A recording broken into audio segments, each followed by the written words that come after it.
The rain had just begun to fall over Times Square, turning the bright neon lights into long, trembling streaks across the pavement. Hannah Whitmore, 7 months pregnant and carrying baby Noah in her arms, pushed her way through the crowd, trying to get home before the storm grew worse. Noah whimpered softly against her chest, his tiny hands gripping the collar of her worn jacket. She whispered, "It's okay, sweetheart. We'll be home soon."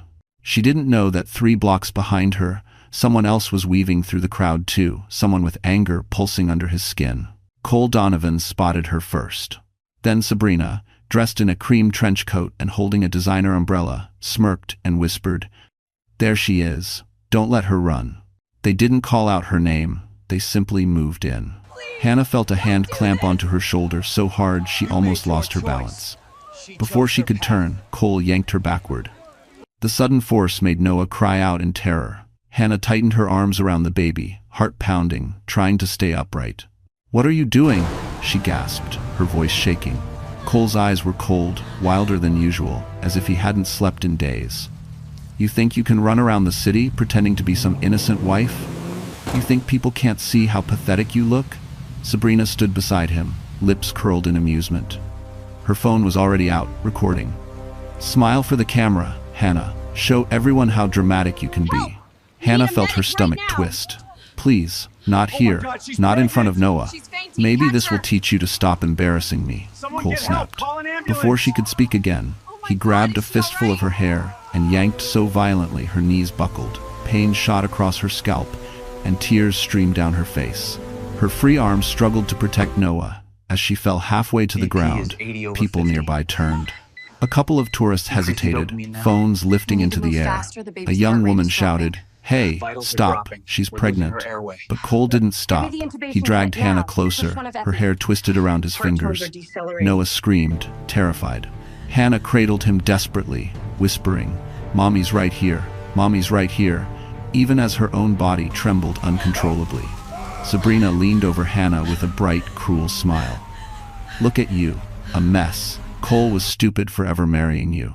A middle-aged man stepped forward angrily. "Let go of her. Are you out of your mind?" Cole glared and barked, "Back off. This is my wife." The man didn't move, but fear flickered across his eyes. Cole's entire demeanor radiated danger. It was the kind of rage that made sane people step away. The crowd grew larger, phones raised, whispers spreading like wildfire. "Is this live streaming? Oh my God, someone call the police. She's pregnant, he's going to hurt her." Hannah tried to pull free, but Cole jerked her again, harder, making her cry out. A sharp pain pulsed deep in her stomach, too sharp to ignore. Something was wrong. Something was very wrong. "Cole, please, the baby," she begged, voice cracking. For a second, just a second, Cole's expression shifted. Then Sabrina touched his arm and whispered, "Don't listen to her. She's faking it." Hannah felt her vision blur. She tried to stand, but the pain stole her breath. Noah's cries sliced through her chest like knives. People kept recording. Nobody dared to step closer. She was alone. Utterly alone. Until, with a roar that cut through the rain and the crowd, 3 massive black SUVs turned sharply into Times Square. Tires screeched. Doors swung open. Men in black security jackets stepped out in formation. The crowd gasped. And then a deep, commanding voice thundered across the street. "Who laid a hand on that woman?" The moment everyone turned toward that voice, everything changed. Before the rain and the screams in Times Square, Hannah Whitmore lived a life so small and quiet that most people never noticed her passing by. She worked long shifts at an Amazon fulfillment warehouse in Queens, lifting boxes heavier than they should have been for a woman carrying 2 babies at once, one in her arms and one beneath her heart. Every day she clocked in on a scratched time screen, tucked her hair under a cheap beanie, and reminded herself that she just needed to survive until tomorrow. Her coworkers barely knew her name. She was the quiet girl who worked too hard, smiled too softly, and left too fast when her shift ended. But her life wasn't always this small. Before Cole Donovan entered the picture, Hannah had dreams, big ones. She once studied nursing at a community college in Brooklyn, imagining herself working in a clean clinic, wearing blue scrubs, helping new mothers breathe through their fears. But life had a way of cutting her plans short. Her mother died suddenly from a stroke, leaving Hannah with medical bills and a loneliness so deep it felt like snow covering her lungs. Her father disappeared soon after, drinking himself out of every responsibility he ever had. And then came Cole, charming, attentive, generous in the beginning. He bought her warm dinners, praised her kindness, and told her she deserved someone who would take care of her. She believed him, because no one else had ever looked at her like she mattered. And when he brought home baby Noah, his child with another woman who had fled the state, Hannah didn't walk away. She held the tiny boy and felt something she hadn't felt in years: purpose. Cole saw that softness and used it, slowly shaping Hannah into someone who feared losing even the little she had. He locked down their finances, monitored her phone, criticized her weight during pregnancy, and convinced her she wasn't strong enough to leave. Sometimes, late at night in their cold Bronx apartment, Hannah whispered to Noah, "Someday we'll be safe, baby." Someday? But she never imagined that someday would begin with her being dragged by the hair in front of hundreds of strangers. And she never imagined that someone powerful enough to change her fate forever was already watching the video of her pain. While the crowd in Times Square gasped and whispered, miles away in a guarded office in New Jersey, General Mason Caldwell replayed the live stream on a large monitor. He didn't know her name, didn't know her story, didn't know the baby she clutched wasn't even her own. But he recognized something familiar, the same trembling, desperate look his late daughter once had before tragedy struck his family years ago. He stood slowly, jaw tightening, as memories he'd buried clawed their way back to life. No one in the room dared to speak. Finally, with a voice filled with a fury he hadn't felt in years, he ordered, "Prepare the convoy, we're going to Manhattan." Hannah had no idea that her life, defined for so long by fear and smallness, was about to collide with a man powerful enough to rewrite every chapter she thought was already sealed. But before fate could reach her, she would have to face the darkest hour of her life, standing alone in the storm with a crying baby and a breaking heart. And as the rain fell harder, soaking her hair and clothes, Hannah still didn't know that help was already on the way, coming fast, coming furious, and coming for her. Everything was about to change forever, starting tonight. Long before Cole Donovan dragged Hannah by the hair in Times Square, he had already mastered the art of pretending. To most people, Cole looked like a man who had his life together: neatly pressed shirts, a confident stride, and a smooth sales voice that could convince anyone to buy something they didn't need. At work, he was the guy who slapped coworkers on the back, cracked jokes during lunch, and bragged about closing big deals. He wore the mask well, and people liked him because he made it easy for them to believe the mask was real. But behind closed doors, Cole's life was a slow-moving disaster. His addiction didn't start with violence. It started with sports betting.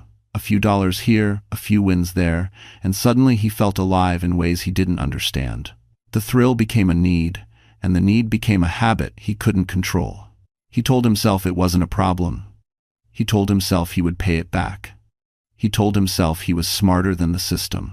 But the truth was written clearly in the late-night messages from the Brooklyn money collectors who didn't use spreadsheets, they used fists. They warned him. They gave him deadlines. He ignored them. And when the debts grew, Cole looked for someone to blame. Hannah was the easiest target. She never talked back, never fought, never told anyone what happened behind their apartment door. When Cole yelled, she lowered her head. When he slammed drawers or punched walls, she rushed to check on Noah. Cole twisted her fear into an excuse. "If you weren't so weak," he said, "I wouldn't get this angry." But the truth? Cole wasn't angry at Hannah. He was angry at himself, and because he couldn't fix his failures, he controlled her instead. Sabrina entered his life at the perfect moment, perfect for destruction. She was bold where Hannah was gentle, confident where Hannah was cautious, selfish where Hannah was selfless. Sabrina wasn't in love with him. She was in love with what she thought he was. She saw his expensive shoes, his fancy watch, his smooth lies, and assumed he had money. Lots of it. Enough to elevate her influencer lifestyle. Enough to help her sign new brand deals. Enough to make her shine. But Sabrina didn't know about the debt. Didn't know about the collectors. Didn't know Cole was one missed payment away from losing everything. So she pushed him. Harder. "Why don't you divorce her? Why is that pathetic woman still living with you? You could do so much better." Cole wasn't brave enough to leave Hannah, not because he loved her, but because he needed her. She paid the bills when he couldn't. She took care of Noah. She made their life look stable enough to keep suspicion away. Losing her meant losing the last scrap of normalcy he had. And deep down, Cole resented the fact that the woman he depended on was the same woman he tried to tear down. By the night of the attack, Cole was unraveling. He'd received a final warning from the money collectors that morning. He'd lost a major client at work. Sabrina had spent the entire day criticizing him for being soft. And then he saw Hannah, quiet, tired, carrying Noah, walking alone in Times Square like a reminder of everything he'd failed to become. His rage exploded. Dragging her by the hair wasn't planned. It was panic, fear, self-hatred, and Sabrina, with her calculating smile, encouraged it. She saw drama, she saw content, she saw a way to spin the story later as if she were the victim. What neither of them knew, what neither could imagine, was that someone with far more power, far more anger, and far more reason to intervene was already coming for them at full speed through Manhattan. And the moment those black SUVs turned the corner, Cole's life of pretending began to fall apart for real. Before Sabrina Cole stood in the rain at Times Square, recording Hannah's humiliation with a smile sharp enough to cut glass, she had already perfected a different kind of violence, one that didn't require fists, only a camera lens, and a carefully crafted persona. Sabrina lived her life curated, filtered, and polished for her 200,000 Instagram followers. Every morning began the same way. A shot of her oat milk latte beside a luxury handbag she couldn't afford, a selfie with soft lighting, and a caption about protecting your peace, even though she spent most days destroying other people's. She wasn't born cruel, but she was born hungry for attention, validation, admiration, and the feeling of being adored by strangers who didn't know her beyond the glitter she sprinkled online. Her childhood in a cramped Ohio apartment taught her one thing: the world did not reward quiet girls. So she reinvented herself. She changed her hair, changed her voice, changed her last name, and changed the narrative. Sabrina Cole became a brand, and brands needed drama to survive. When she met Cole Donovan at a rooftop mixer in Manhattan, she didn't fall for him, she fell for the idea of him. He looked like a man who belonged in the life she wanted to broadcast. Polished, successful, confident, the kind of guy who could stand next to her in pictures and make her look even more desirable. He talked about his job like he owned the company, talked about his future like he was destined for greatness, talked about Hannah like she was some burden he carried out of pity. It was irresistible. Sabrina didn't want love. She wanted leverage. And Cole was desperate enough to give it. She learned quickly how to pull his strings. A compliment here, a flirtatious laugh there, a hint of, "I wish you didn't have all that stress at home." The more she fed his ego, the more he revealed.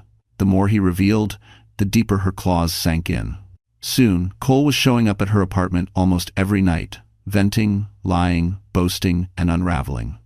Sabrina listened not because she cared, but because every confession made her feel more powerful. But there was one thing Cole didn't tell her. He wasn't rich. Not even close. Sabrina discovered this by accident while scrolling through his open emails one night. The overdue notices, the debt collectors, the gambling losses, the threats disguised as urgent reminders. For a moment, her stomach dropped. She had backed the wrong man. But just as quickly, she forced a smile back onto her face. Because Sabrina was good at adapting, she didn't need Cole to be rich, she needed him to be useful. So she played a different game. She encouraged his resentment toward Hannah. She whispered poison into his ear. "She's holding you back. She's ruining your life. She doesn't deserve you." Every insult she made him repeat was a brick removed from the fragile wall holding Cole's sanity together, and Sabrina enjoyed watching it collapse. What she didn't expect was how far Cole would go. When they spotted Hannah in Times Square that night, Sabrina saw an opportunity, a moment of live drama, the kind that could boost her engagement if spun the right way. She nudged Cole. "Go talk to her," she said sweetly, already opening her phone. "Show her she can't walk all over you." She didn't mean for him to get violent. Not at first. But when he grabbed Hannah's hair and Noah began to cry, something dark flickered across Sabrina's face. Jealousy, spite, triumph. She saw Hannah's pain and thought it was justice. She saw the baby and felt nothing but annoyance. She saw the crowd filming and felt a twisted thrill run through her body. This was content, this was attention, this was control. But what Sabrina didn't see, not until it was too late, was the shadow rising behind the chaos. The black SUVs, the armed men, the older man with steel in his eyes and fury in his steps. She had created a show, but she was about to learn what it felt like to become the villain in someone else's story, and how terrifying it was when the hero finally arrived. The moment Cole jerked Hannah by the hair, the entire square shifted. It was as if the neon lights flickered brighter, the rain slowed, and the noise of the city compressed into one unified gasp. Times Square had seen arguments, breakups, drunken shouting, and chaotic tourists before, but something about this scene made people freeze. A pregnant woman, soaked in rain, clutching a crying infant while her husband towered over her with rage, twisting his face. It struck a nerve in everyone who witnessed it. Hannah tried to stand, her knees trembling. Noah's desperate wails pressed against her chest, but she couldn't soothe him, not with the pounding in her head and the sharp pull on her scalp. Cole didn't release her. If anything, he pulled tighter, dragging her closer so his words spilled hot into her ear. "You think you can embarrass me?" he snarled. "Walking around like you're some saint while I'm the bad guy?" Hannah's voice cracked. "Please, let go. I can't, Cole. I can't breathe." Rain dripped down her face, mixing with tears she didn't have time to wipe away. She tried to shield Noah with her arm as Sabrina stepped closer, recording everything as if it were a show put on for her personal entertainment. Sabrina's voice was honeyed cruelty.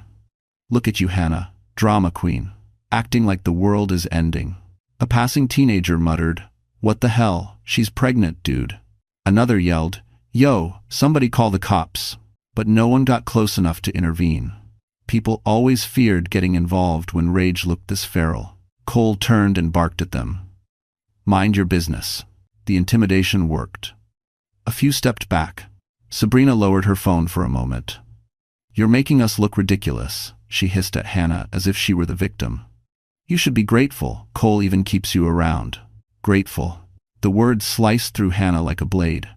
She had given up school, given up friends, given up her own future, to raise Noah, a child that wasn't even hers. She had worked every holiday shift so Cole could pretend he had a stable life. She endured his temper, his silence, his angry nights, his cruel mornings. She gave him everything she had, even the pieces she needed for herself. And here she was on her knees, gripping a screaming baby, being humiliated in front of strangers because he expected her to thank him. Another yank, another burst of pain, another scream from Noah. Her breath stuttered. Something inside her belly tightened painfully. She pressed her hand over the spot, eyes widening in panic. "The baby," she whispered. "Cole, the baby, something's wrong."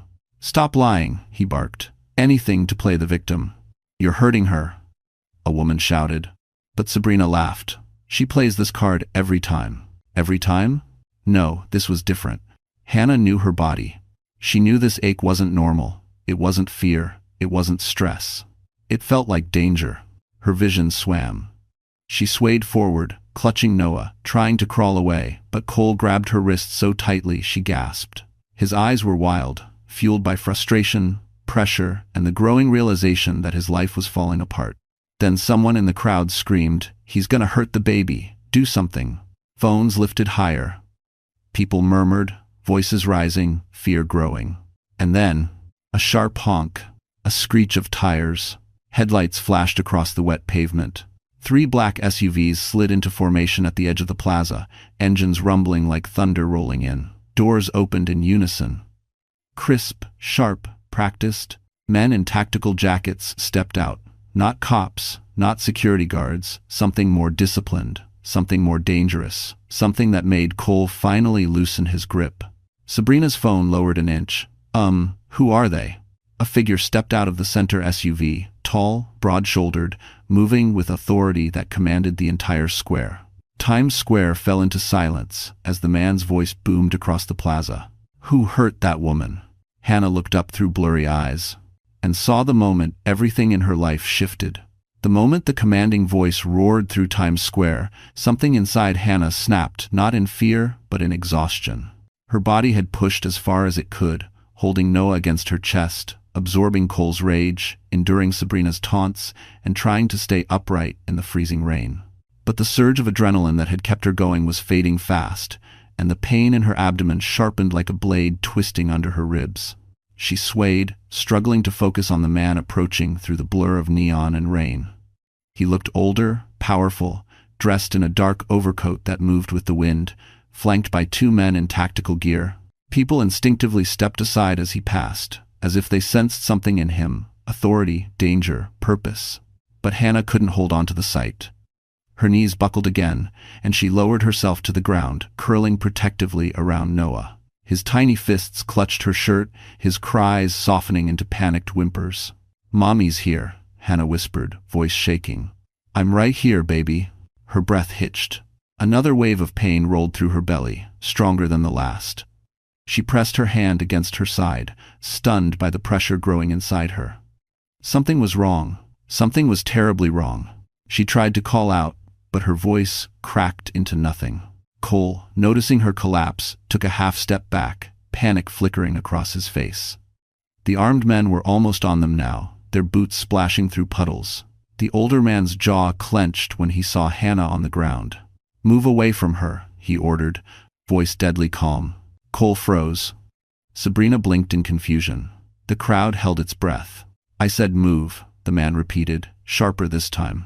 This wasn't a request.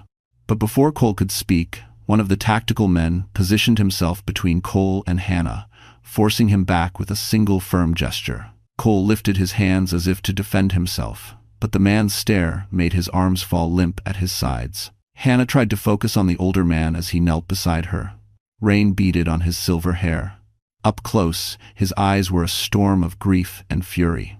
"Ma'am," he said softly, "can you hear me?" Hannah blinked, trying to steady her vision. "The baby, something's wrong. I think," Noah whimpered again, and she held him tighter. The man nodded quickly. "We'll take care of you. You're safe now, I promise." Safe. The word hit her harder than Cole ever had. For years, no one had protected her. No one had shielded her from pain. But this stranger spoke with a certainty that made something inside her chest crack open. For a moment, Hannah felt her shoulders tremble, not from fear, but from relief she didn't know how to handle. Another pain ripped through her abdomen, forcing a cry out of her throat. "Sir, she's showing distress signs," one of the tactical men said urgently. The older man, General Mason Caldwell, though she didn't know his name yet, turned sharply. "Get the medical team now." His men sprang into action, signaling toward the SUV. Someone shouted into a radio. Someone else rushed forward with a thick blanket. The crowd began murmuring nervously, realizing this was far bigger than some street altercation. Cole glared, breath shaking. "What the hell is this? Who do you think you are?" Caldwell didn't even look at him. "Step back before you're removed." Sabrina tugged at Cole's sleeve. "Cole, let's just go. Something's not right." Cole didn't move. Fear and pride wrestled inside him, but fear was slowly winning. Caldwell focused on Hannah again, voice steady. "You're going to be okay. I need you to breathe slowly. Help is coming." But Hannah couldn't breathe slowly. She couldn't breathe at all. Her body was tightening, her vision dimming at the edges. She tried to form words, something, anything, but her throat seized. Noah cried louder. Hannah's head fell forward. Everything tilted, faces blurred, sounds muffled. Her last thought before darkness brushed the edge of her consciousness was simple, fragile, and heartbreaking. "Please don't let anything happen to the baby." And then her body went limp. Times Square gasped, and the man who had just discovered her lifted her into his arms as if she were made of glass, whispering through clenched teeth, "Hold on, don't you dare leave us now." The moment Hannah collapsed into unconsciousness, the atmosphere in Times Square shifted from shock to urgency. Rain hammered harder, as if the sky itself understood the gravity of the moment. General Mason Caldwell held Hannah firmly in his arms while Noah cried against her shoulder, confused and terrified. The baby's tiny fingers clutched the fabric of her jacket, refusing to let go even as her body went limp. "Bring the medical kit now," Caldwell barked. Two of his tactical men sprinted toward the SUVs. Another stepped in front of Cole and Sabrina, blocking their path, ensuring they stayed right where they were. The crowd murmured, phones raised, whispers trembling with fear and curiosity. "Is she okay?" "She fainted, she's pregnant." "Is that her husband? Why isn't he helping?" Because Cole Donovan was frozen in place, face pale, hands trembling, eyes darting between Hannah and the men in black. He wasn't worried about Hannah. He was worried about himself. Something about the older man's presence rattled him. This wasn't a random Good Samaritan. This was someone with authority, real authority, the kind that didn't ask questions before taking action. Sabrina stepped closer to Cole, her voice cracking. "Cole, who is that? Why are they here?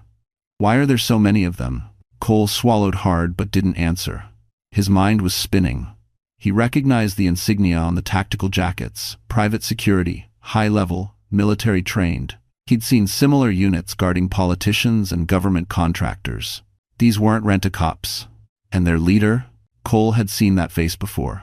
On television, in news articles, at fundraisers he'd once pretended he belonged at. Mason Caldwell was not a man you crossed. Meanwhile, Caldwell gently pressed 2 fingers to Hannah's neck, relief flooding his face when he found a faint pulse. "She's alive. Get me a thermal blanket." A medic rushed forward, unrolling a metallic blanket and draping it over Hannah's trembling body. Caldwell pulled it tight around her shoulders, shielding her from the rain. "Her pulse is unstable," the medic said. "Likely stress-induced syncope, but her abdomen, sir, we need to get her to a hospital." "I know." Caldwell's jaw tightened. "We're leaving now." Noah's cries intensified. Caldwell reached out and gently brushed the baby's cheek. "Hey, little one. You're safe. She's safe." As if hearing the reassurance, Noah hiccuped and quieted slightly, though tears still streamed down his tiny face. The medic looked at Caldwell. "Should I take the baby?" But Caldwell shook his head. "No. He stays with her." Then, more quietly, almost to himself, "He needs her. And she needs him." The tenderness in his voice contrasted sharply with the cold fury burning in his eyes when he turned to face Cole. "You," Caldwell said, pointing. Cole stiffened. I didn't do anything." She threw herself on the ground. "A lie. A pathetic one." Caldwell stepped closer, his presence overwhelming. "You expect me to believe that? In front of hundreds of witnesses?" Aye. Sabrina tugged on Cole's arm urgently. Cole, stop talking. But it was too late. The damage had been done long before this moment. Caldwell didn't waste another breath on him. "Officer Grant," he ordered, and one of his men stepped forward. "Secure them. Don't let them leave this square." "Yes, sir." The authoritative "sir" echoed across Times Square, making Cole flinch. Caldwell turned back to the medic. "Get her into the SUV. Now. Move." They lifted Hannah with steady hands, securing Noah safely against her chest with a soft harness the medic pulled from a trauma kit. The baby whimpered, but didn't scream, almost sensing the men meant no harm. As they hurried toward the SUVs, the crowd parted instinctively, some people wiping tears, others shaking their heads, murmuring, "She didn't deserve that. Poor woman." Thank God someone stepped in. But one woman approached Caldwell hesitantly, voice trembling. "Sir, thank you for helping her." Caldwell paused only for a second, eyes still locked on Hannah. "No one who suffers like this should ever be left alone," he said softly. Then he climbed into the SUV beside her, pulling the door shut. The convoy roared to life, and as the black vehicles sped away from Times Square, Cole Donovan watched, heart pounding in panic. Because for the first time in his life, he realized he wasn't in control. Someone else was. Someone far more powerful. And he had just made the biggest mistake of his life. The SUVs sliced through Manhattan's wet streets, tires whispering over the pavement as sirens wailed in the distance. Inside the lead vehicle, Hannah lay stretched across the back seat, wrapped tightly in the thermal blanket. Her breaths were shallow but steady. Rain-soaked strands of hair clung to her cheek as baby Noah slept against her, exhausted from crying. His tiny chest rose and fell in sync with hers, as though he refused to leave her even in unconsciousness.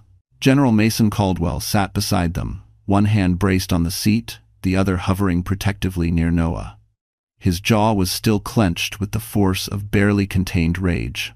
The sight of Hannah bruised, trembling, collapsed kept replaying in his mind. And underneath the anger was something he rarely felt: fear. A deep, personal kind of fear he had buried decades ago. Pulse stabilizing, the medic in the front passenger seat called out.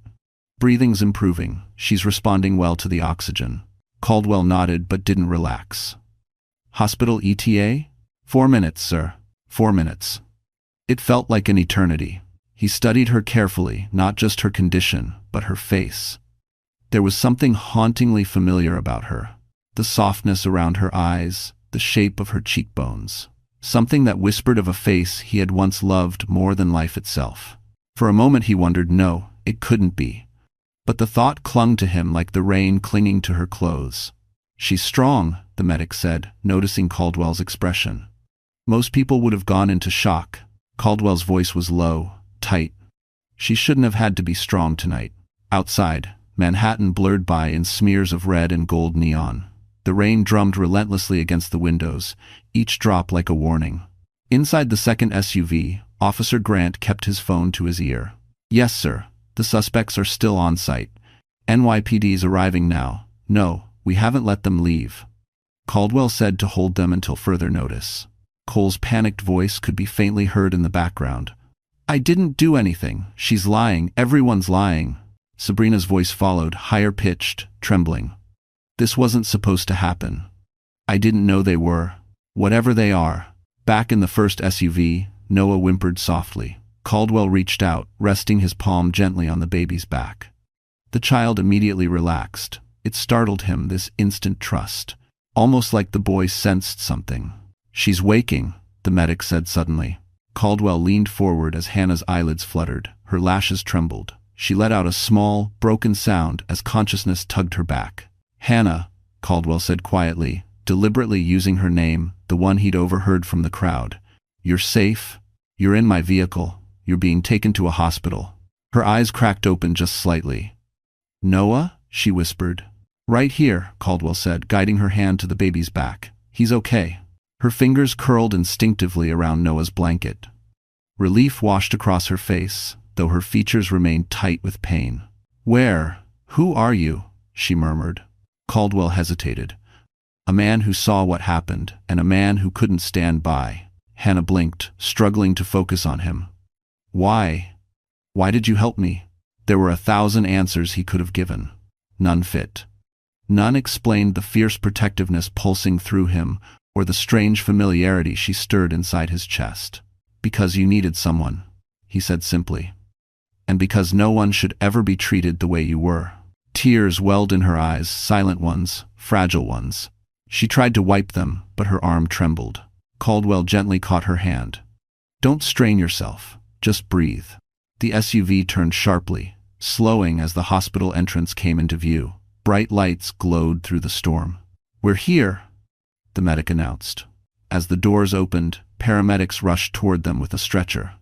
The cold night air swept in, but it was nothing compared to the cold rage burning inside Caldwell. He stepped out after Hannah, rain instantly soaking his coat. He lifted Noah into his arms with unexpected ease, the baby curling into his chest. "General," one of his men approached. "What about the husband?" Caldwell's eyes hardened, voice dropping to a quiet, lethal calm. "He's not her husband tonight. He's a suspect." Lightning cracked behind him as he added, "Make sure he learns exactly what that means." Rain hammered against the hospital awning as the convoy of black SUVs rolled to a stop, their headlights slicing through the storm like blades. Nurses and security guards froze, staring as General Mason Caldwell stepped out first, cradling baby Noah with a gentleness that contrasted sharply with the hard, icy fury in his eyes. Behind him, medics lifted Hannah onto a stretcher, her face pale, her breath short and unsteady. "Clear a trauma room," Caldwell ordered, his voice deep and firm. "She needs monitoring immediately."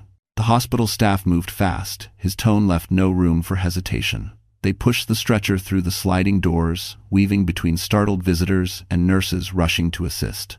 Noah stirred against Caldwell's chest, letting out a weak cry, and the general instinctively soothed him with a soft hum.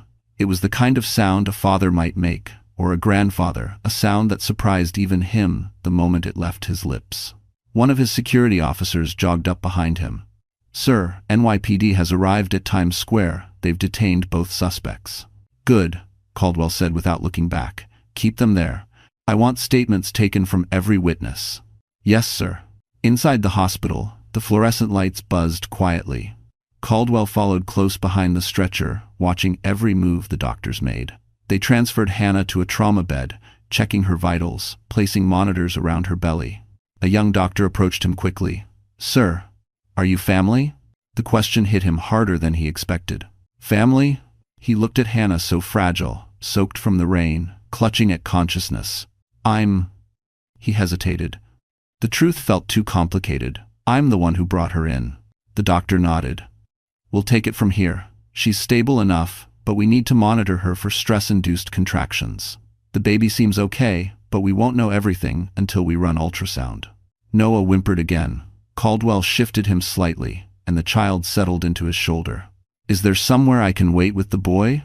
Caldwell asked. The doctor pointed down the hallway. "Family waiting room, left side." "Family." The word echoed again. He walked slowly, Noah warm and small against him. He had held infants before decades ago, but this was different. Something about this child stirred a strange pull inside him, like an echo of a memory long buried. He sat down in one of the stiff chairs, gently bouncing Noah, whispering things he hadn't whispered in years. "You're all right now, kiddo. She's all right too." Noah blinked sleepily, then drooped against him. "For the first time that night," Caldwell breathed. But the moment of calm didn't last. Officer Grant entered the waiting room, rain dripping down his jacket. "Sir, NYPD wants an update.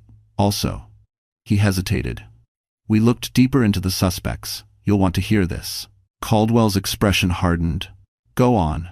Cole Donovan, large, outstanding gambling debts, several warning notices from loan enforcers in Brooklyn. "And sir," he handed Caldwell a small folder. "He's been using his wife's information to secure credit." Caldwell opened the folder, flipping through the papers with rising fury. Hannah's name, her social security number, the counts she never opened, balances she never touched, debt she never caused. He closed the folder slowly. He exploited her. "Yes, sir." Caldwell exhaled a long, controlled breath. "Forward this to the NYPD and freeze any future activity on those accounts." "Yes, sir." "Oh, and Grant," Caldwell added. "Sir, if he tries to run, if he tries to threaten her again, make sure he understands who he's dealing with." Grant nodded, jaw tight. "Understood." When he left, Caldwell leaned back in his chair, watching Noah breathe softly against him. There was a strange connection, an instinct he didn't understand, almost as if this child, this woman, weren't strangers at all. As he stared at the tiny boy, a haunting question whispered through the back of his mind, one he hadn't dared ask all these years. Could it be possible? Before he could finish the thought, a nurse appeared at the doorway. "Sir, she's waking up." Caldwell stood slowly, heart heavy but steady. The SUVs had brought him into her life like a storm. And now the real storm was only beginning. The hospital room was dimly lit, the soft glow from a wall lamp casting warm shadows across the bed where Hannah lay. Monitors beeped steadily, tracking her heartbeat and the tiny life still growing inside her. Her hair was damp from the rain, her eyelashes stuck together, and her skin had the fragile pallor of someone who had been pushed far past her limits. But her eyes, when they fluttered open, held something much stronger than exhaustion. They held fear, and confusion, and the faintest spark of defiance. General Mason Caldwell stepped into the room slowly, carrying Noah against his chest. The baby was now asleep, his tiny fist curled around a fold of Caldwell's coat. For a moment, Hannah only stared, trying to understand who this man was, why he was here, and how her worst nightmare had suddenly collided with someone who looked like he walked straight out of a courtroom or a military briefing room. "You're safe now," Caldwell said gently. "The doctors are monitoring you. Your vitals have stabilized." Hannah's voice trembled. What happened? Did I faint?" "You collapsed from stress and physical shock," Caldwell replied. "You held on to consciousness longer than most would have." She glanced down, panic flickering. The baby?" "The baby's heartbeat is strong," Caldwell said quickly. "You didn't lose consciousness long enough to put them in danger." Her shoulders loosened in relief. For a moment, she closed her eyes, breathing slowly, letting the reassurance settle into her bones. Then she opened them again, staring at him with a mixture of wariness and gratitude. You saved me. I don't understand why." Caldwell exhaled, running a hand over his face. "I didn't save you. I did what any human being should have done, what the people around you should have done long before I arrived." Hannah swallowed. "Most people don't get involved. Most people aren't me." Caldwell said quietly. She blinked, almost startled by the firmness in his tone. He stepped closer, lowering Noah into her arms. The baby instantly snuggled against her chest, letting out a tiny sigh. Hannah cupped his back protectively, tears forming again. "Thank you," she whispered. Caldwell studied her, a woman who looked breakable, but had survived things that would crush most. Then he said the words he'd been holding back. "Who is he to you? The man who hurt you?" Hannah's face tightened. The question sliced her open in a way the physical pain hadn't. She rubbed Noah's tiny hand with her thumb, steadying herself. "He's my husband." Caldwell's expression darkened like storm clouds gathering.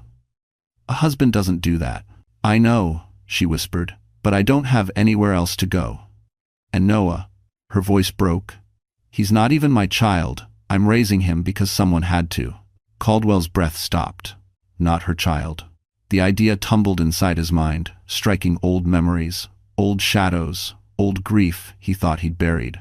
He stepped closer to the bed. "You said he's not yours?" Hannah shook her head. "Noah's mother abandoned him when he was a newborn. Cole brought him home one night, and I couldn't let him suffer. He was innocent." The general closed his eyes, something heavy sinking into his chest. A child abandoned, a woman raising him alone, a man hurting both. The echoes were too familiar. When he opened his eyes, his voice had changed, firmer, colder, determined. "Hannah, listen to me," Caldwell said. "Your husband is currently detained by NYPD. Fortunately for you, he's facing far more than domestic charges. His financial crimes alone will keep him away from you and that child for a long time." Hannah stared, speechless. Caldwell continued, "You won't have to go back to him. Not tonight, not ever again. But I don't have anyone," she whispered. "No family, no friends, nothing."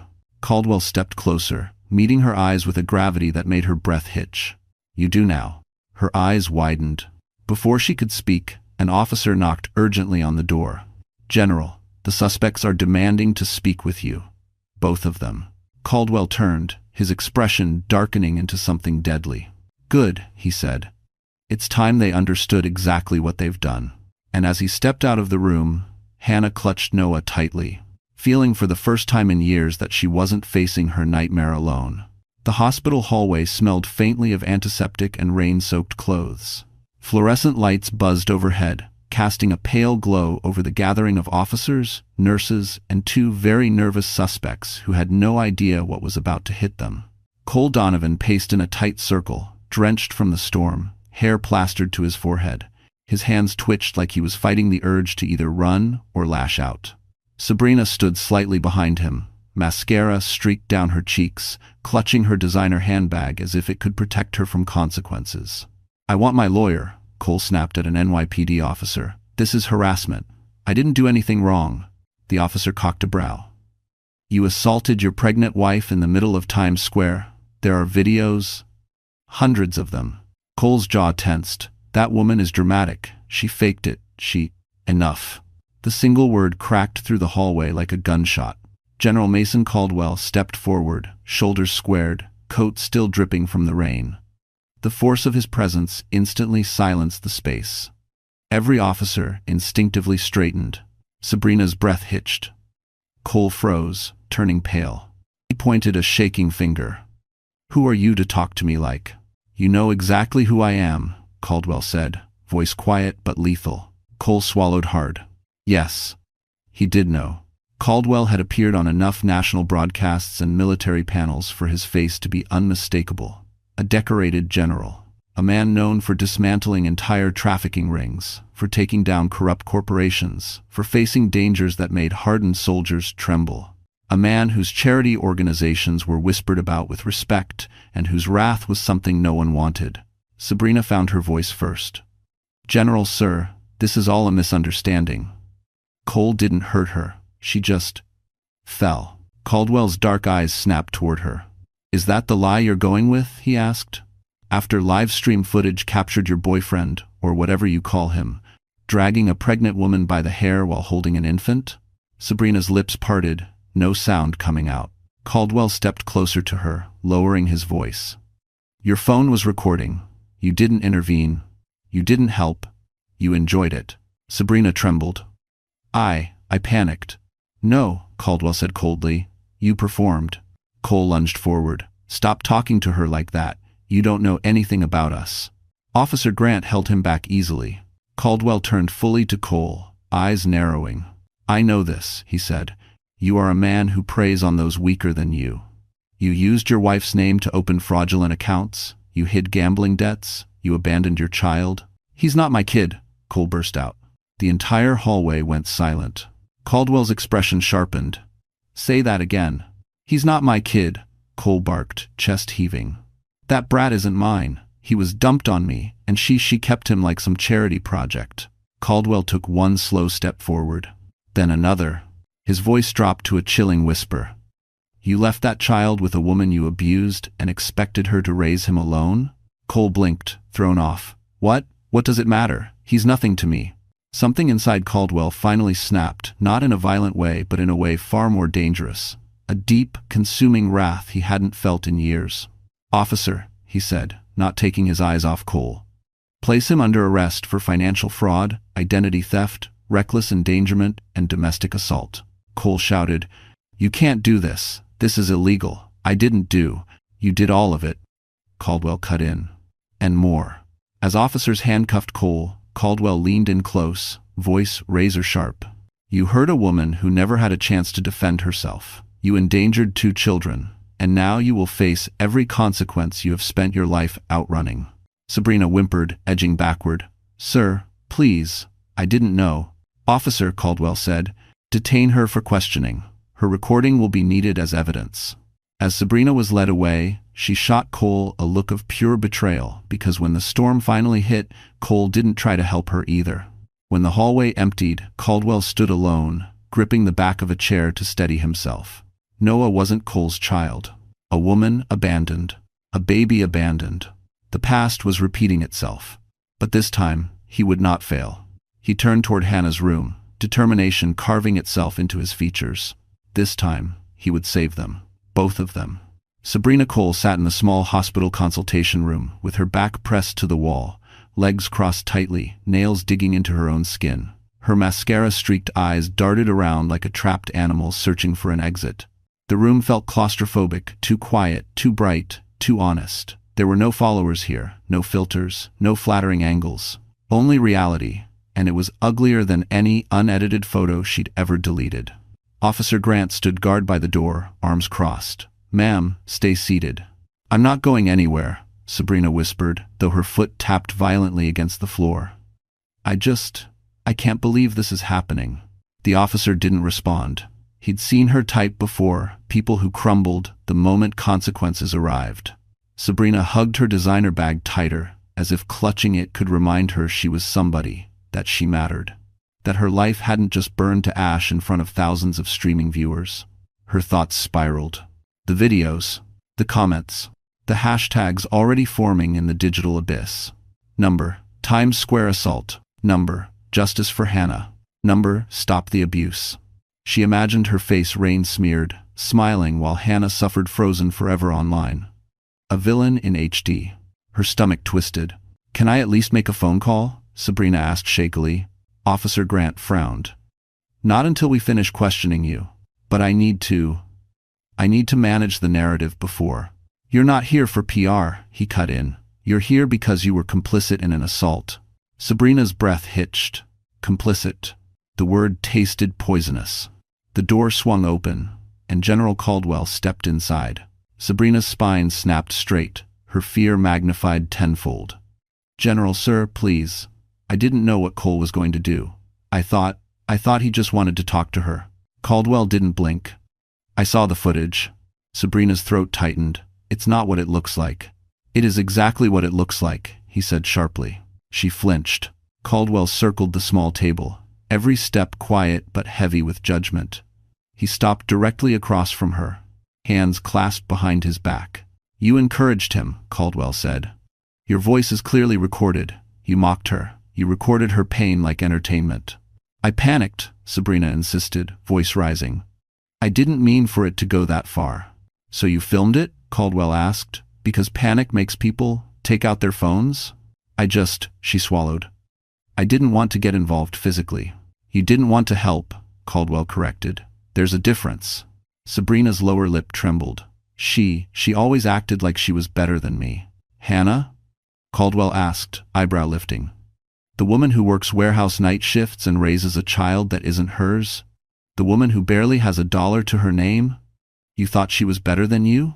Sabrina had no answer. Because the truth, exposed under pressure, was simple. Hannah's kindness made Sabrina feel small, and Sabrina hated feeling small. Caldwell continued, voice deepening. You and Cole left her with nothing. No protection, no money, no family. Yet she raised his abandoned child with more love than either of you understand. Sabrina's face crumpled. I was stupid, okay? I didn't know she was going to collapse. I didn't know the whole world would. She choked on a sob. I didn't know anyone important was watching. There it was. Not guilt, not remorse. Fear of consequences. Caldwell leaned down, placing both hands on the table, his voice lowered to a cold, lethal calm. You should be very afraid. Sabrina's breath caught. Because that woman you mocked, she is under my protection now. His eyes bore into hers. And because of that, every lie you tell, every story you spin, every attempt at shifting blame, you will answer for. Tears spilled down Sabrina's cheeks. Please, please, don't ruin my life. Caldwell straightened. You ruined it yourself the moment you chose cruelty over decency. Sabrina covered her face, sobbing into her hands. Caldwell turned to Officer Grant. Continue the questioning. Collect her device. Every recording, every message. Nothing gets deleted. Yes, sir. He walked toward the door, pausing only once enough to deliver the final blow. And Sabrina? She looked up, eyes swollen. You think you're suffering now? Caldwell said softly. Just wait until the world sees who you really are. The door closed behind him, leaving Sabrina alone with the truth she could no longer filter. The rain had stopped hours ago, but inside the hospital, the world still felt soaked in the cold panic of the night. The hallways hummed with distant chatter, rolling carts, and the faint beeping of monitors. In room 317, Hannah Whitmore lay propped against a stack of white pillows, her face pale under the soft fluorescent light. The storm had passed, but inside her chest, another one was still raging. She held Noah close, his tiny body curled against her ribs, his breathing warm and steady. The doctors had finished their evaluation, no signs of immediate preterm labor, but her body was dangerously exhausted. Stress had triggered contractions, dehydration had weakened her, and the emotional trauma that was something no machine could measure. For the first time since she'd woken up, the room was quiet. Too quiet. Her fingers trembled as she stroked Noah's hair. You're okay, she whispered, though the words quivered. Mommy's okay too. But she wasn't. Not even close. Her throat tightened as memories rushed in, unstoppable. Cole's voice. Sabrina's laughter. The yank of her hair. The sound of Noah screaming. The blur of strangers' faces. The moment her knees hit the pavement, the way the world tilted before fading. And then, a pair of strong arms lifting her, a voice promising safety, a warmth she hadn't felt in years. Caldwell. His presence lingered in her mind like an anchor in a raging sea. She didn't understand why he cared, why he stepped between her and danger, why his face held a kind of heartbreak when he looked at her. People didn't protect women like her. Not in her world. Her breath hitched. A tear slid down her cheek. Noah stirred and cooed softly, sensing her sadness. I'm sorry, she whispered into his soft hair. I tried, baby. I tried so hard. She had endured so much for a child who wasn't hers, for a man who never deserved her loyalty. She had held the family together with nothing but scraps of hope and the fragile belief that someday Cole would remember the person she used to be. But tonight proved the truth she had tried so long to deny. No amount of love could save a man who didn't want to be saved. Another tear fell. And another. And then she broke quietly, painfully, without sound. Tears streamed down her face, her shoulders shaking as she pressed her forehead to Noah's tiny one. All the years she held herself together, they came apart in a single, shattering breath. Why wasn't I enough? She whispered. Why wasn't I ever enough? A soft knock came from the doorway. Hannah stiffened and looked up quickly, wiping her tears with the back of her hand. General Mason Caldwell stood there. His coat was gone, replaced by a simple dark sweater that made him look less intimidating and more human. The lines on his face were etched deeper than before, tired, concerned, fierce. He stepped inside quietly. "I didn't mean to startle you." Hannah shook her head, embarrassed. "I'm fine." "You're crying," he said gently. She tried to speak, but her voice cracked. "It's just been a long night." Caldwell approached the bed slowly, like he was approaching a wounded animal afraid of being touched. "You don't have to pretend with me," he said softly. "Not after what you survived." Her lip trembled. "I'm sorry you had to see all that." He frowned, almost offended. "You don't apologize for being hurt, Hannah." She looked down at Noah, her voice barely above a whisper. "I don't know what happens now. I don't know where to go. I don't have anything." Caldwell exhaled slowly, lowering himself into the chair beside her bed. "You have a child who needs you," he said. "You have men out there gathering evidence that will keep your abuser away. You have doctors making sure your baby survives this." His voice softened. "And you have me." Her eyes widened slightly. Caldwell met her gaze with a solemn promise. "You're not alone anymore. Not tonight. Not ever again, if you choose." The truth in his voice, steady, certain, protective, broke something new inside her. Something that didn't hurt. Something that healed. She held Noah closer, tears falling silently. And for the first time in years, Hannah let herself believe. Maybe she deserved to be saved. The hospital quieted as midnight approached, the halls thinning until only distant footsteps and soft murmurs echoed through the building. In room 317, Hannah had finally drifted into an uneasy sleep, Noah resting peacefully on her chest. General Mason Caldwell watched from the chair beside her bed, elbows on his knees, eyes fixed on the gentle rise and fall of her breathing. He wasn't a man easily shaken. But tonight had scraped open wounds he thought time had buried. He rose slowly, careful not to wake her, and stepped into the hallway. Officer Grant stood waiting, a tablet under his arm, the screen glowing. "Sir," Grant said, adjusting his stance. "The background search you requested on Hannah Whitmore is complete." Caldwell's jaw tightened. "Show me." Grant handed over the tablet. Lines of data scrolled across the screen. Hannah's birth records, school history, employment, and then her mother's information. Caldwell froze. His pulse stopped. Her mother's name, the same name he'd spent years trying to forget. The same name tied to a past he'd spent years paying penance for. His throat tightened painfully. Grant lowered his voice. "Sir, is it true? Is she related?" Caldwell didn't answer immediately. He swallowed hard, his chest heavy. Hannah Whitmore's mother, the woman he once loved, the woman he lost, the woman he never knew had a daughter. His daughter? No. The dates didn't line up exactly. The biology was impossible. But blood didn't require biology to matter. Her mother had been the one person who softened him, who believed in him before the medals, before the reputation, before the world knew his name. And he had failed her, failed to protect her when she needed him most. Seeing Hannah tonight, on the ground, injured, humiliated, carrying the weight of a life that had been far too cruel. It was as if fate had thrown his past in front of him, demanding he finally make right what he'd once lost. He cleared his throat, forcing steadiness into his voice. "She's not my blood, but she is. The closest thing left to someone I owed everything." Grant nodded slowly. "So that's why you reacted the way you did." Caldwell's eyes darkened. "No woman should endure what I saw tonight, but her. Tonight awakened a debt I didn't know I still carried." Grant hesitated. "Sir, what about the child?" "Noah?" Caldwell stared down the hallway, where a nurse quietly checked vitals in another room. "Cole said he isn't the father," Caldwell murmured, "which means that boy is alone, unclaimed, unprotected." Grant studied him carefully. "Sir, you look at that boy like he's yours." Caldwell didn't deny it, because the truth was far more complicated.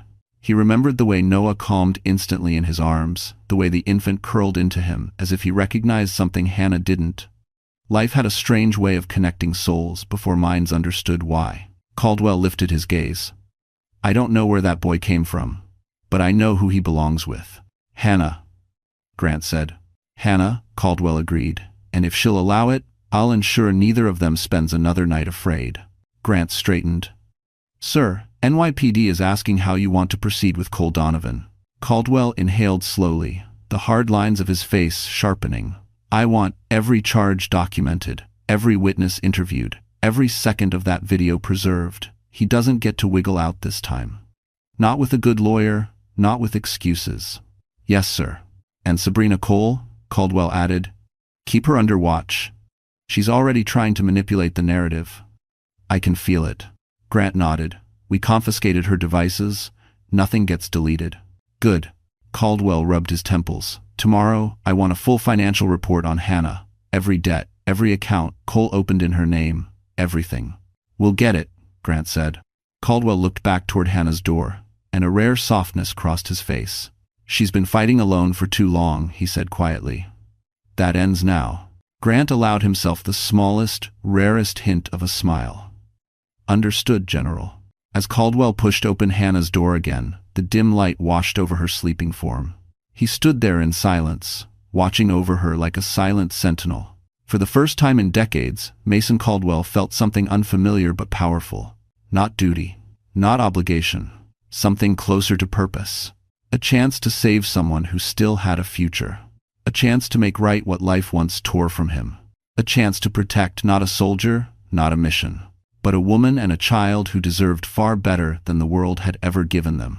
He whispered into the quiet room. You're not alone anymore, Hannah. I swear it. Morning broke slowly over New York, washing the city in a pale, hesitant light. The storm clouds had thinned, leaving streaks of gold across the skyline. Inside the hospital, however, the night's intensity still clung to every corner. Nurses whispered quietly. Officers moved with purpose. And in room 317, Hannah Whitmore slept with her hand loosely curled around Noah's blanket. General Mason Caldwell had not slept at all.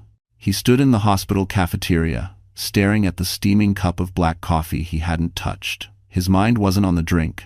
It was on the stack of documents Officer Grant had handed him just minutes ago, documents that spelled out a story so cruel, so infuriating, so unforgivable that Caldwell's hands were still trembling with restrained fury. Cole Donovan had bled Hannah dry. Not just emotionally, not just physically, financially, legally, systematically.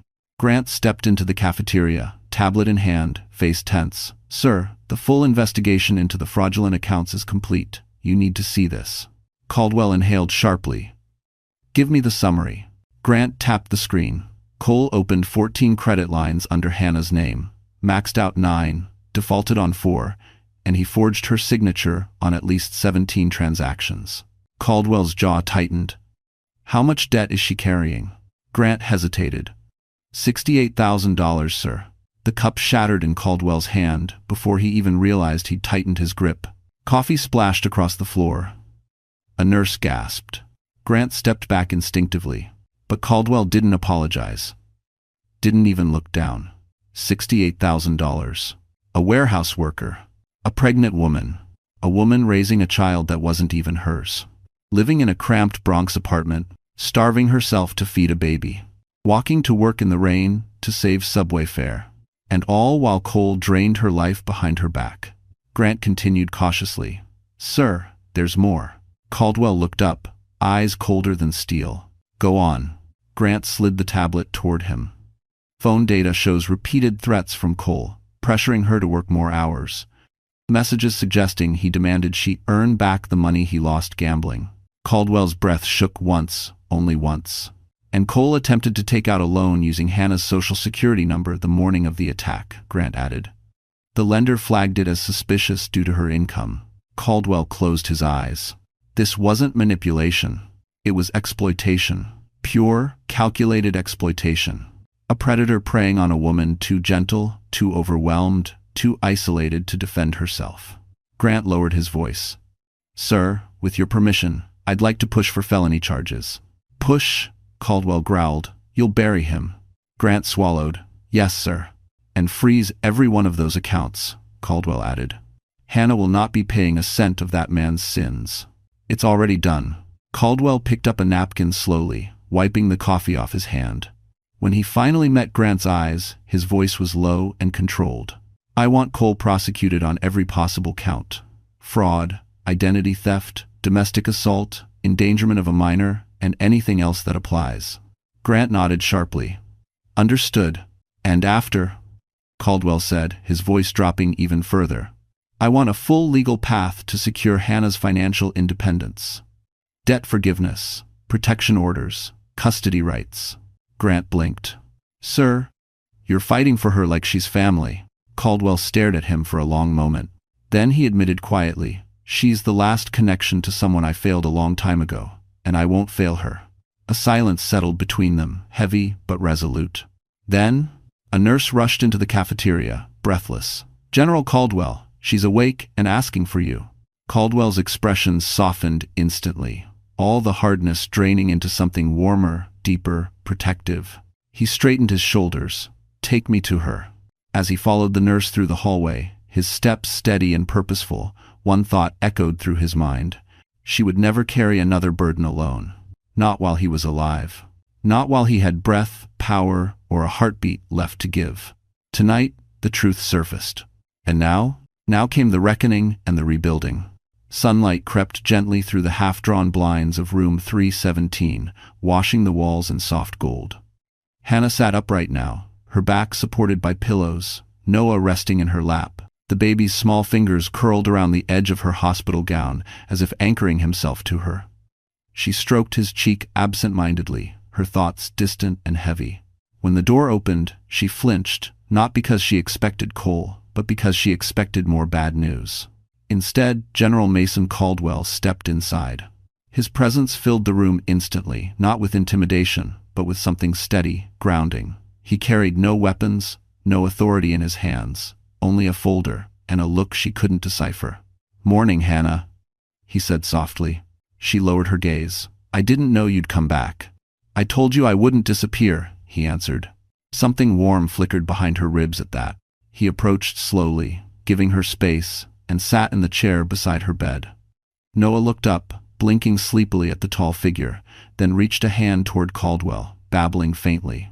Caldwell's stern face softened. "Morning, little man." Noah giggled, and for a moment, the world felt gentle. Hannah cleared her throat. "The nurses said you stayed overnight." "I did," he replied simply. "You shouldn't have woken up alone." Her eyes burned. "Why? You don't even know me." "I know enough," he said. He placed the folder on the tray table and slid it toward her. Hannah hesitated before opening it. Her breath caught. Bank statements. Credit card bills she'd never seen. Loans she never applied for. Her name forged in signature after signature. "Oh my God," she whispered, hand trembling. He did all this? Cole did this to me?" Caldwell nodded once, anger simmering behind his eyes. "Everything you see there was opened, using your identity. You're carrying almost $70,000 in fraudulent debt." Hannah swallowed hard, blinking rapidly. I didn't know. I thought we were just broke, because life was hard." "No, Hannah," Caldwell said gently. "Because he wanted control. Because he knew you wouldn't fight back. Because you were the only one keeping his life from collapsing." Her chest tightened. Shame crashed through her, raw and suffocating. "This is my fault," she choked out. "No," Caldwell said sharply. Hannah jerked at the firmness in his tone. "This is not your fault," he repeated, voice low but fierce. "You trusted him. That isn't a weakness. It's what decent people do. What good people do." A tear slipped down her cheek. She wiped it quickly, embarrassed. Caldwell leaned forward. "Hannah, there is something else I need to tell you." Her breath stilled. "My investigators found record of someone." He paused, choosing his next words with unusual care. "Your mother." Shock hit her like a wave. "My mom? But she died when I was 15. Why would?" "She and I knew each other," Caldwell admitted quietly. "A long time ago, before the military commanded every hour of my life." Hannah stared at him. Never, not once, had she imagined her worn-down mother crossing paths with a man who commanded security convoys and issued orders in Times Square like a storm descending. Caldwell's voice dropped. "She was a good woman, one of the best I ever knew." His eyes glistened faintly. "I failed her when she needed me. I didn't know she'd had a daughter. I didn't know she'd passed." Hannah blinked rapidly, tears welling again. "Why are you telling me this now?" "Because," Caldwell said, his voice breaking just slightly, "I couldn't protect her, but I can protect you." Silence settled, thick and tender. He reached out, placing a hand steady, warm over hers. "I'm not here out of pity, Hannah. I'm here because you matter, because you deserved better than the life you were forced into, because you and that child deserve safety, dignity, and a chance at something new. Her lips trembled. I don't know how to start over. You won't have to start alone. Hannah looked down at Noah, then back at Caldwell. For the first time in years, hope didn't hurt. It felt possible. It felt real. Caldwell squeezed her hand gently. Let me help you rebuild. And Hannah, for the first time, didn't say no. By late afternoon, the hospital hummed with a different kind of energy. Nurses whispered to each other. Officers moved briskly through hallways. Doctors murmured over charts. Something was spreading through the building news, traveling from one set of lips to another until it reached every corner. The Times Square video had gone viral. In room 317, Hannah didn't know any of it yet. She sat quietly, brushing her fingers through Noah's soft hair as he napped against her chest. Her eyes were tired, but clearer than before. Stronger, resolute. Maybe for the first time in her life, General Caldwell stepped inside, holding a tablet. You up for something? He asked. Hannah looked up, uncertain. What is it? He approached her bed slowly and offered the tablet. The truth. Hannah hesitated, then took it. The screen lit up with a paused video. Her video. She saw herself on the cold pavement, soaked in rain, clutching Noah, while Cole pulled her hair so hard her neck twisted. She saw Sabrina recording, smirking. She saw the crowd. The fear, the humiliation. Her stomach twisted violently. You don't have to watch it, Caldwell said softly. But Hannah whispered, I need to. With a deep breath, she pressed play. The audio hit her first, the screaming, the crying, the insults, her own voice begging, the baby wailing helplessly, people gasping, rain pounding, Sabrina laughing, Cole shouting. Hannah covered her mouth, tears filling her eyes. Oh God, her voice trembled. I look so helpless. You weren't helpless, Caldwell said firmly. You were surviving. The video cut to the moment the black SUVs appeared, the moment Caldwell's voice thundered across Times Square, the moment Cole's expression changed from rage to fear. Hannah watched it all in stunned silence. When the video ended, she sat motionless. Caldwell waited, patient. Finally, Hannah whispered, Why did everyone just watch? Why didn't anyone help? He answered quietly, because not everyone is brave. But tonight someone recorded the truth so the world would see it. And now, they are helping you in the only way they know how. She frowned. What do you mean? Caldwell took the tablet back and pulled up a news headline. Hannah's breath hitched. Pregnant woman assaulted in Times Square, millions demand justice. He scrolled. Number justice for Hannah. Number protect Noah. Number stop the cycle. Number Times Square witness. Over 20 million views. Hundreds of thousands of comments. People around the world reposting, condemning, demanding justice. Hannah blinked rapidly, overwhelmed. All these people, they're supporting me? Yes, Caldwell said. They saw the truth, unfiltered, and they're furious on your behalf. He scrolled again. A video of a woman in California crying as she spoke into her camera. No one should be treated like this. She's a mother. She's human. We need to stand with her. A veteran from Texas saying, General Caldwell did the right thing. That woman deserves protection. A lawyer offering pro bono assistance. A foundation offering resources for victims of domestic abuse. Strangers donating to help her start over. Hannah pressed her hand to her mouth. I don't know what to say. You don't have to say anything, Caldwell said gently. Just know you're not invisible anymore. Her voice trembled. What about Cole? Caldwell's jaw hardened. He's under heavy investigation. The financial crimes alone will bury him, and after the videos spread, no judge will look at him as anything but a violent offender. Hannah looked at Noah, sleeping peacefully. This is all so much, she whispered. I never asked for attention. I just wanted a quiet life. I know, Caldwell said. But maybe, he added softly, this is your chance to finally build the life you deserve. She met his gaze, a mixture of fear, gratitude, and something new, something tender. And I'll be here, Caldwell continued, until you don't need me anymore. Or as long as you want me to be. Her eyes softened. I think I do want you here. Before he could respond, Officer Grant rushed in, face serious. General, Grant said, you need to see this. Sabrina just posted a video trying to flip the story. Hannah's blood ran cold. Caldwell's expression turned to pure steel. Then, he said, turning toward the hallway, "It's time the world sees the whole truth." And Hannah, clutching Noah close, felt something unfamiliar rise in her chest. Courage. Sabrina Cole sat on the edge of a plastic hospital bench, her leg bouncing so fast it shook the entire seat. She stared into the front camera of her phone, ring light propped against a water bottle, desperation smeared across her smeared makeup. Behind her, an NYPD officer stood watch with crossed arms, eyeing her every move. Sabrina took a shaky breath, clicked record, and unleashed her performance. "Hi everyone. I just want to say how heartbroken I am about everything that happened." Her voice trembled theatrically.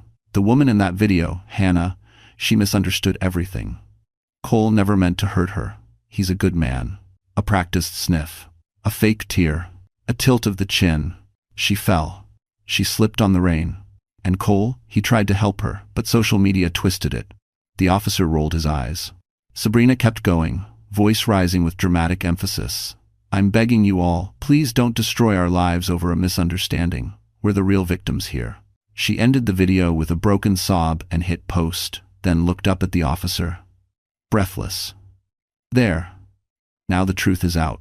The officer didn't respond, because 10 feet away, General Mason Caldwell and Officer Grant stood watching everything through the small window of the consultation room door, witnessing every lie spill from Sabrina's trembling lips.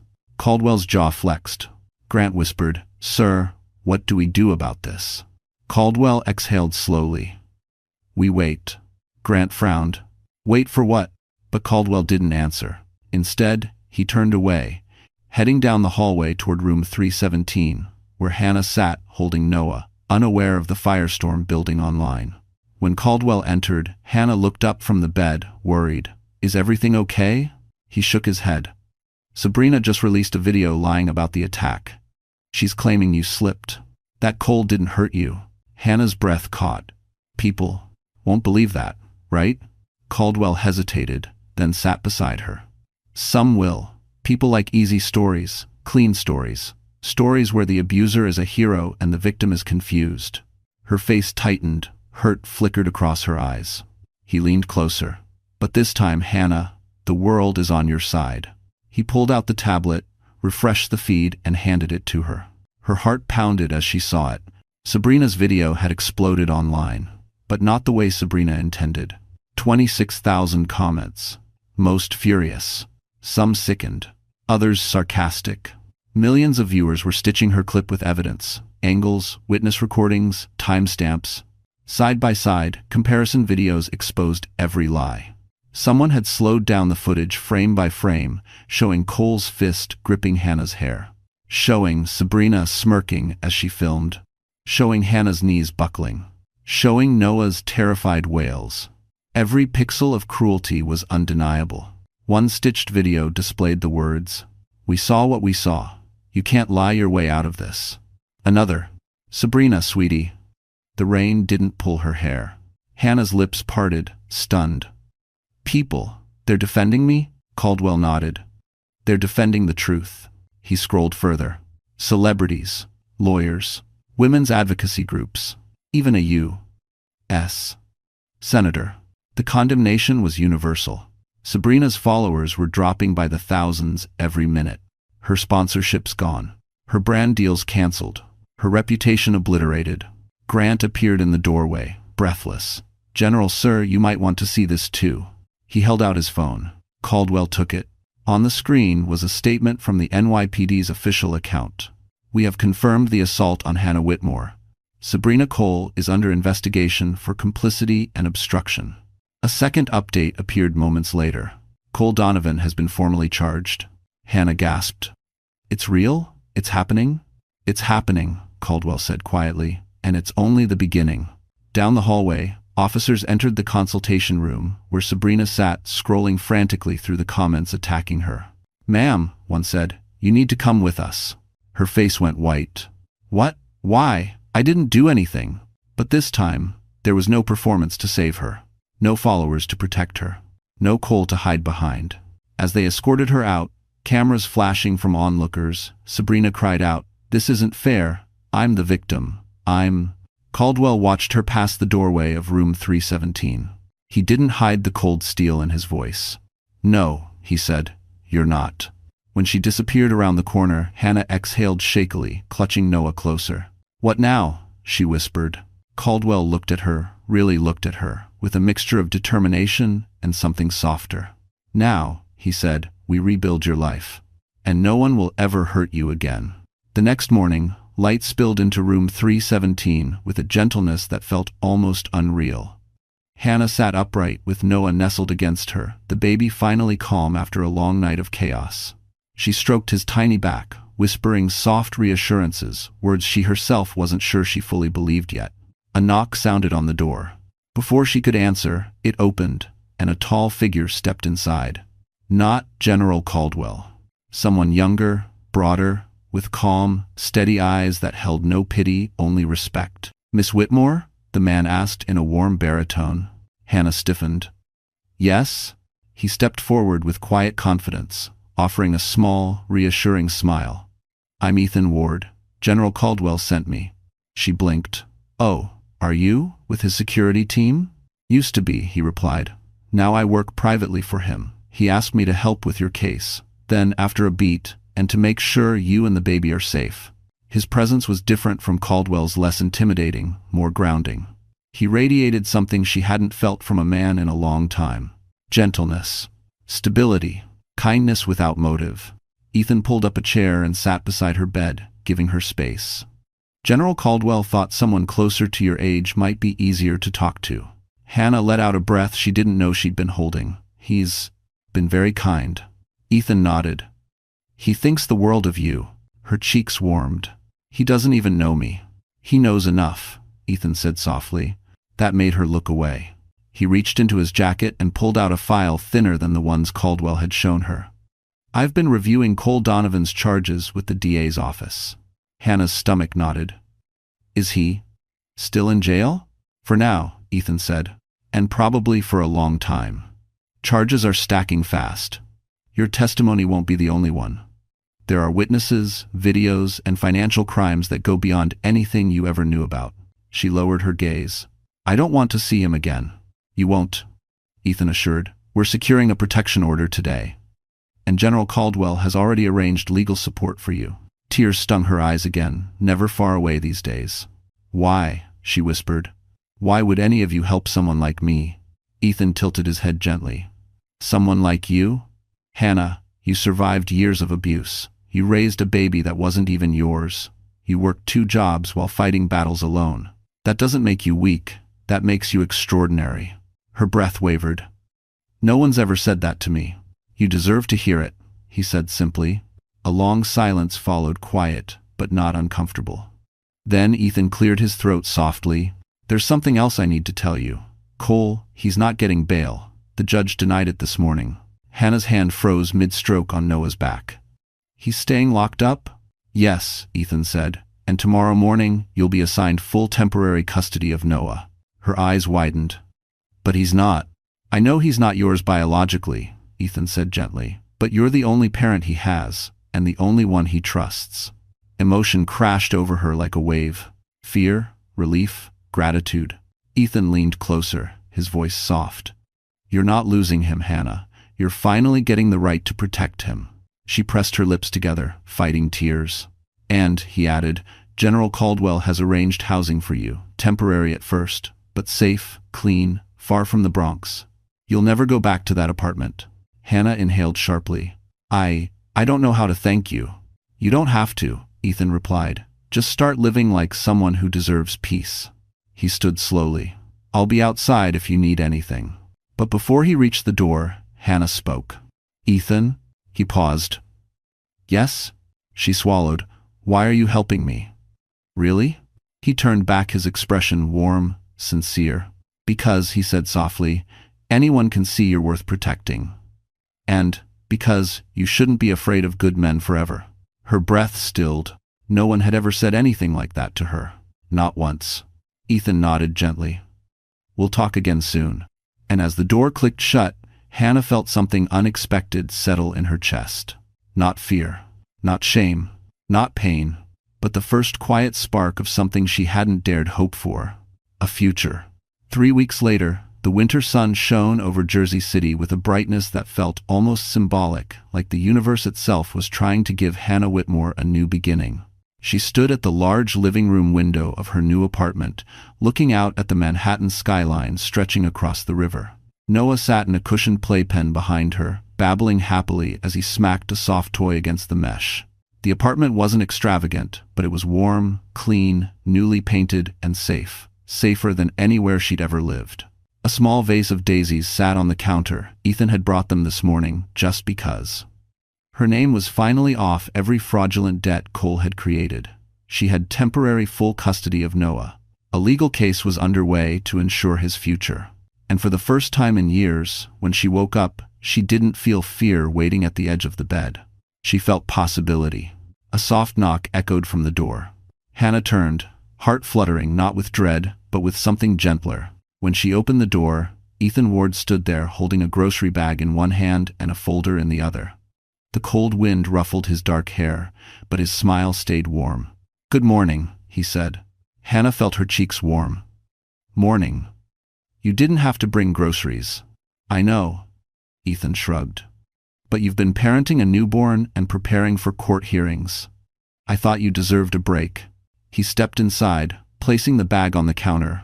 Noah squealed when he saw him. Ethan grinned and walked over, picking up the baby with practiced ease. "Hey, buddy, miss me?" Noah giggled loudly, tugging on Ethan's shirt. Hannah's heart squeezed at the sight, Noah trusting him, leaning into him, laughing like Ethan was one of the safest places in the world. Ethan turned to her. "General Caldwell is arriving later. He wants to see how you're settling in." Hannah nodded. "He's done so much, I don't know how to repay him." "You already have," Ethan said softly. "You survived.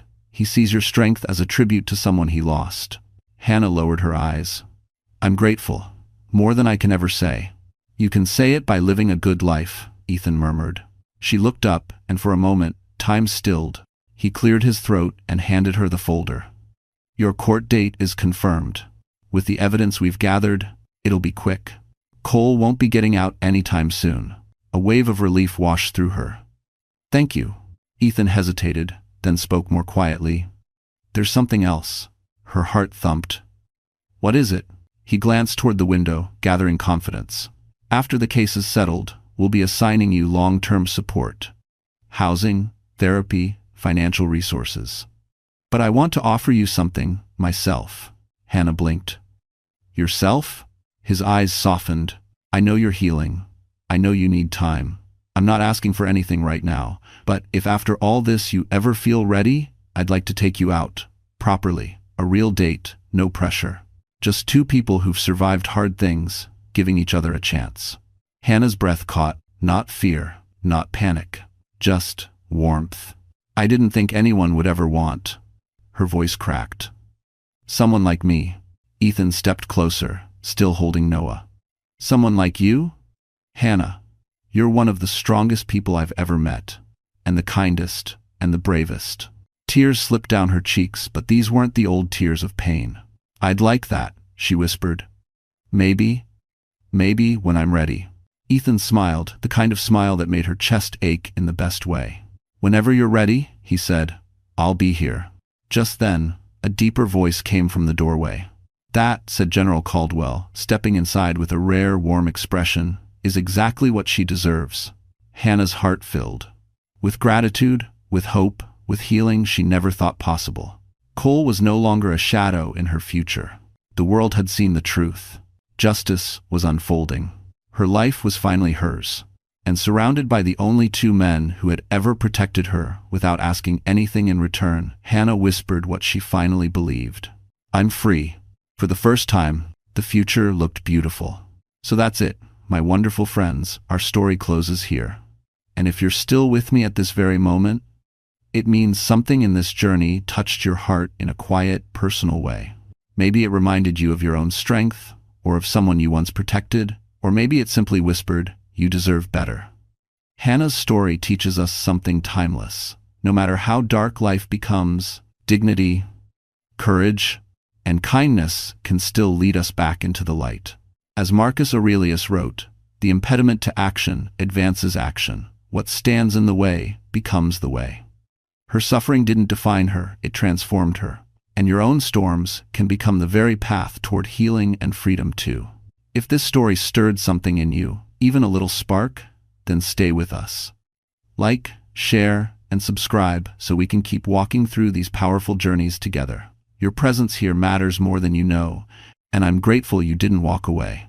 Let's keep growing, healing, and finding strength, side by side.